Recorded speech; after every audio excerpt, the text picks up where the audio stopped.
Hello friends, in this video we are going to talk about the concept of bond yield and its impact on the stock market. One of the main reasons of the crash of the stock market recently is rise in bond yield in India as well as US. So I will be clarifying all your doubts relating to the bond yields and will discuss in detail. And before we begin, if you have not subscribed to the channel, please do subscribe right now and consider joining the YouTube community. You can follow me on social media channels as well. So, as you know, there's a panic in the equity markets because of the rising bond yields, and this has become a major concern. The US Treasury bond yields has risen from a recent low to the highest since the pandemic falls. And in India, the 10-year government bond yields has jumped from the recent low of 5.76% to 6.18%. This impact is seen not only in the equity markets but also on gold. So what are bonds and what is bond yield? Bonds are fixed income securities. So it's a form of a loan which you give either to the government or a corporation or a company. On bonds, the company or the government pays you interest. So more or less your income is fixed. So they are fixed income securities. And at the end of the maturity, you get back your principal amount. Bonds may be either cumulative or non-cumulative. There are different types of bonds about which we'll discuss in another video in detail. And whatever return you earn on the bond, the interest amount is called bond yield. So it's a very simple concept. So why does the bond yield change? What are the factors which affect the bond yield to change? The growth of the economy. If the economy is growing pretty well, then bond yields are bound to rise. Inflation could impact the bond yields. The monetary policies of the RBI, the interest rates prevailing in the economy will impact the bond yields. The fiscal position of the government will impact the bond yield. The borrowing program of the government, like recently the government has planned raising a lot of money in the budget from disinvestment and issuance of government securities. So these kind of things also will impact the bond yield. And the global market scenario, global economies also will impact the bond yield. So due to all these changes, bond yields will keep changing. What will be the relation between the equity and the bond yields?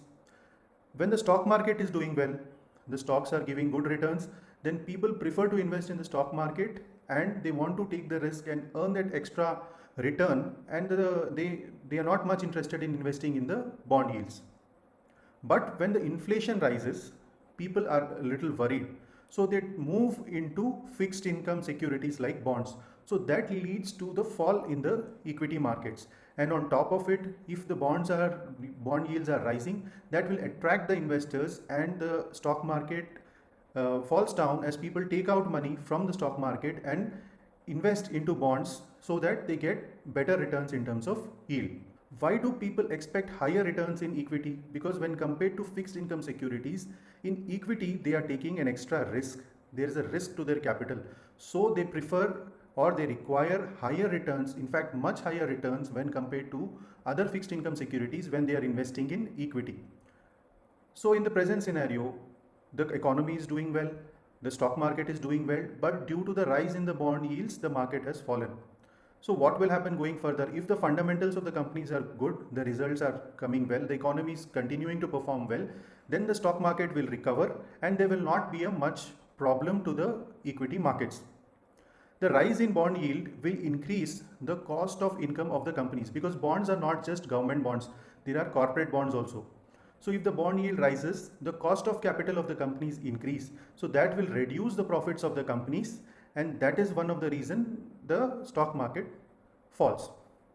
What is the relation between the FII inflow and the bond yields? Will the FII inflow be affected with the rise in bond yields? So the bond yields can rise primarily in three places. One is in the home country where the FII is coming from. So if the bond yield in their home country like US rises, the FIIs prefer to move the money from the equity markets either in their home country or in developing countries like India to the bonds in their home country. So that will lead to an outflow in the Indian equity market. Another scenario could be where the bond yields in India are rising. So if the bond yields in India rise, the FIIs will get attractive returns on the yields in the Indian bonds. So they will try to move the funds from the equity market in India to the debt instruments like the bonds. So the money will remain in the country, but it will shift from equity to bonds. So that will also lead to the fall in the market. Another scenario would be where the bond yields are rising in the other countries other than the home country and the Indian market. In such a scenario also, since the FIIs are international investors, they will try to move the money from India to the other countries where they are getting better bond yields and safer investment. So the bond yields will have a clear-cut impact on the FIIs inflows, as we have discussed in the three scenarios. So what could be the way forward, or how the situation will be going further, and how should you react to it, or how should you manage the situation, we'll discuss. So the yields may continue to further rise as the governments are trying to raise more and more money through government securities, even in India as well as US. But the governments will also take active measures to stabilize the bond yields. The main banks of India and US, like the Fed and the RBI, they will take some measures to control the bond yield and to stabilize it. So sooner or later this will stabilize, and this will not be a major concern or become a major factor to further crash in the market. So there is nothing to panic the way the market has reacted recently. Things will stabilize, and we have to continue investing in fundamentally good companies where, as we have discussed, the growth will continue, the growth momentum will keep coming, and the stock market will continue to perform better. So thank you for watching this video. I hope you like it. Subscribe to my channel and follow on the social media channels. Thanks for watching and have a wonderful day.